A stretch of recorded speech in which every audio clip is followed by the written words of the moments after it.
Hi everyone, welcome back. You're still with us here on the C Morning Show, and it's time for one of our favorite segments, which is Book Talk.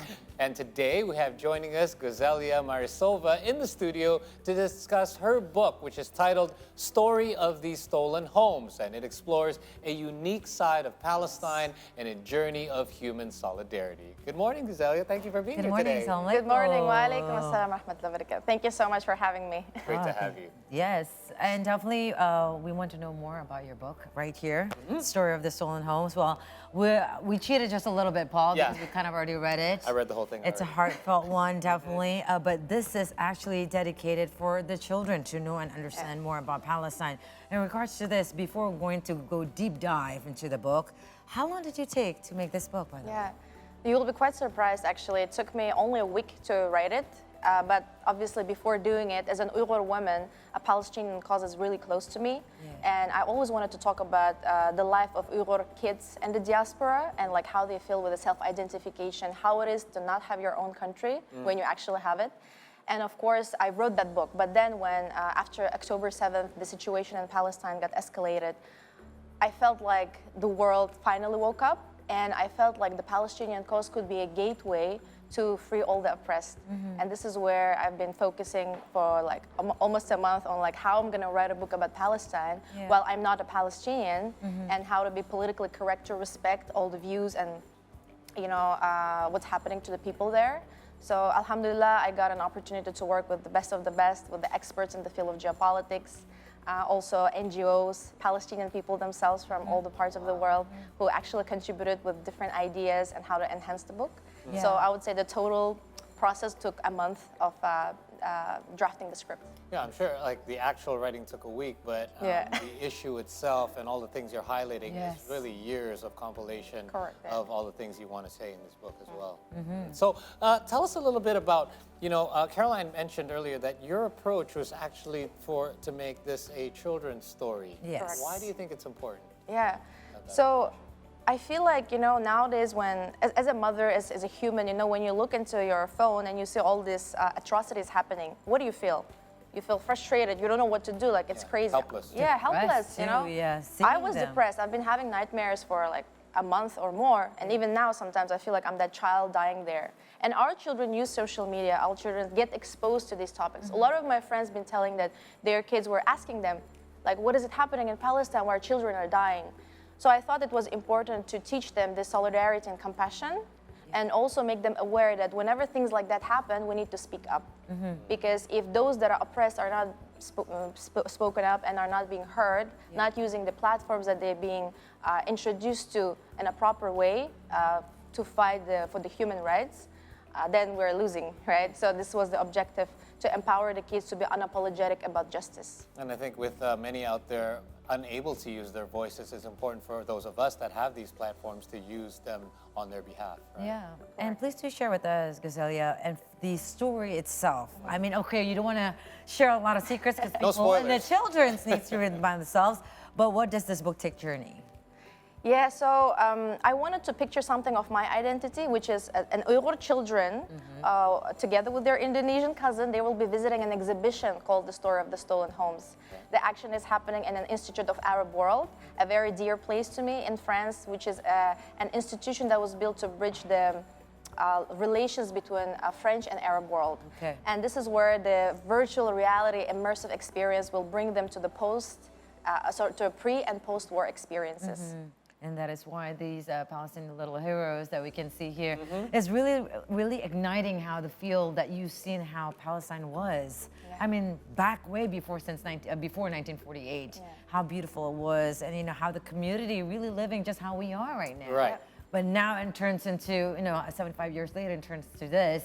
Now make it more catastrophic to where the present day comes. And you mentioned the characters as well. I love how it's also using the elements of a family. This is actually a story of a family as well. Illustration is done nicely. Yeah, the illustrations are great. Illustrator Agia Putri, she's done an amazing job. Yeah, and when I first saw one of her portfolio, I was like, I'm gonna work with her because I can feel spirit in it. So I'm really glad that I was able to collaborate with her. She did a great job. That was the first thing I mentioned to you when I opened the book. I'm like, by the way, I love the illustrations. Did you draw this? She's like, no, I had a very special illustrator for this book in particular. Now, within the book itself, you actually incorporated a lot of Islamic teaching and wisdom as well.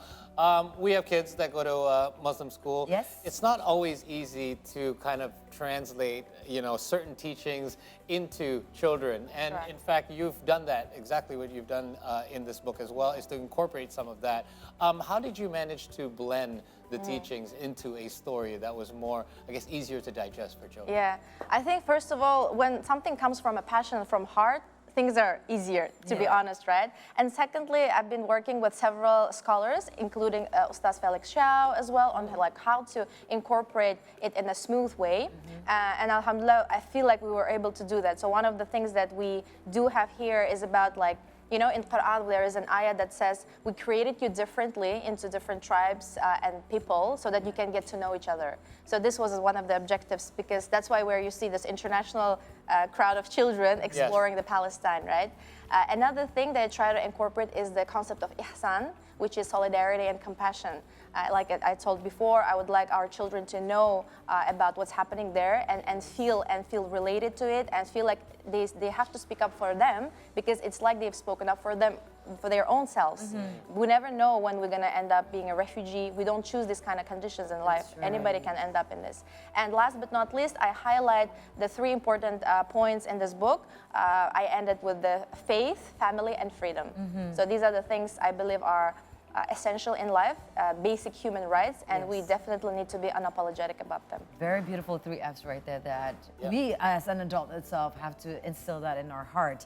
And definitely also in the book, we were talking before that there are some certain children that are Muslims that living in the parts of the world, maybe in the Western countries, where they feel discriminate, especially what's going on in Palestine right now. They felt they're scared to, wear their hijab or use their veil because it gives the identity that they are a Muslim with an Islam faith. Is this also a book, for those kids to give that kind of courage for you to be, confident in who yourself and your values and as a Muslim? Yeah, thank you for highlighting that. Yeah, I do believe so as well. And whenever like some of the kids that read the book and they come to me, they're like, I love it. I want to also make a story. I'm like, you can, Yeah. So it basically encourages them. Yeah. Yeah. And then definitely right now, what we're seeing right now, the 2 books are still in English, and this one is? Yeah, this is the Bahasa Indonesia version as well. Now, for this particular version, so let's talk about, you mentioned you did some collaborations. One of them was with Zaskia Mecca and human rights activist Nurul Iza Anwar, who happens, fathers, by the way, Anwar Ibrahim, correct? Correct. Yes, so this is for the upcoming Bahasa Melayu version. So tell us a little bit more about how the collaboration came about. Why did you choose to contact these certain people, and why do you feel they're important to be a part of this project? Yeah, so to be honest, like, subhanAllah, this is like really Allah's and God's project, because I was just willing to do something, and then somehow right people are like coming to me, and Zaskia Mecca is somebody I've seen many times. Like Caroline also, we meet sometimes at the events, right? But we don't really know each other closely. Same was with her. And once she read the story, she's like, I want to be in. And then I'm like, please translate it into Bahasa Indonesia. She's like, I'll do it. And despite her busy schedule, she was able to comply with my request to make it happen in Ramadan, because it's a holy month, and I wanted to make sure that the donation happened during that month. And so she was like amazing. She did an amazing translation, which is really relevant to Indonesian children. And later on, also some of our friends in Malaysia, they read the book and they're like, this is amazing. It could be part of the, something bigger. Maybe it could be part of the curriculum for schools. And that's where I got introduced very suddenly to Nurul Iza Anwar, and she's very inspirational. She's a prominent politician, and she's been one of the first people who've been highlighting the situation in Palestine for years. And of course, having her platform for the book, for the story to be told to children is amazing. It's also a big honor for me that, I got to write this book, but then amazing people who have great platforms and who are an actual activist that have been there for years are able to share it with the world. And do you think in the upcoming future you're going to have more volumes of the story of the stolen homes, or maybe more stories behind the values and the life of the Because the characters are there, right? You can actually use them to make more stories. Correct. And there's also requests from several studios to already start making animation. Wow, that would be so cool. Let's see. but definitely, yes, I actually wrote a story about Uyghur children. I mean, like the Uyghur story, which inshallah will be launched next year. Okay. Yeah, so this year we're focusing on Story of the Stolen Homes. But that one was, in fact, written before this one. Yeah. So we're delaying it just to make sure we get while the Palestinian cause are being so broadcasted, we want to make sure that the story gets heard first too. I'd like to know what the feedback has been so far, and what have people said to you after they've read this book? And obviously, children. This is for children, Yeah. so parents are reading this for their children, or children are reading themselves. Yeah. What are some of the feedback that you've heard so far? Yeah, I'm super happy about the feedbacks as well. Starting from celebrities and experts, as well as people like us, that are reaching out to me, just saying, this is so inspirational. I was crying, and I'm like, when I was writing it, I was crying myself too.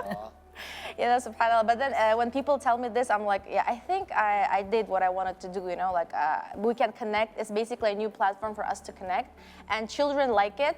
So one of my close friends as well from the US, he received the book recently, and it's like, my daughter keeps on asking me to read it several times. Yeah. And I'm like, wow, okay, thank you, because it's quite a bit heavy in terms of wording, not like a typical children's book that is super light. Yes. Yet, children were excited to read it. And of course, my own child, he loves reading it, so I'm quite glad on this. And definitely thank you very much for making this book, because it has been really quite hard. I have an 8 and 10-year-old that has been really focusing in what is happening in Palestine. Correct. And sometimes I felt like they just felt the hurt so much, but they didn't see the beauty of Palestine. They didn't see the beauty of the community. Because they're only seeing what's happening in the news. What is happening. I have a 9-year-old as well, and when she asks, why are people boycotting certain brands, and why these are issues that are really difficult to explain, because there's a lot that go behind it that us adults understand, but how do we translate it so that kids understand? Yeah. And I think with stories like this, it helps them understand what the Palestinian people have been going through, so that they understand better.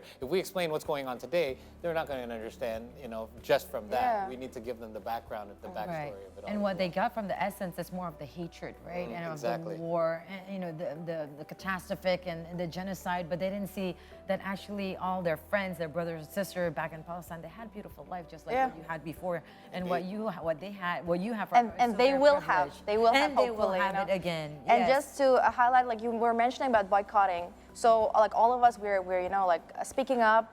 We are joining the rallies. We are boycotting the brands. But there is this concept that is called donators fatigue, right? So after doing something for a certain amount of time, we don't know what else to do because the situation is not changing, but the need is still there, and we have expired resources, right? And that's where the idea came. And I believe that everybody can have an idea, right? And just try to find like-minded people, connect with them, and create some kind of collaboration, whether it's a comic books or another children books or other like a novel. I don't know. There are so many different ways to speak up about it and hopefully contribute. Yes, and we've just actually reported of one of the Palestinian journalists, Montaz Aziza, who was just rewarded who got a Freedom Award, and he said, all you have to do is act and voice out. Correct. The job is not done yet, and it will never be done until Palestine is free. Right. Now, let's talk a little bit. I want to ask you, obviously, I'm very curious about Eldar and Elnur as the main characters. What was your inspiration behind them, particularly as the main character?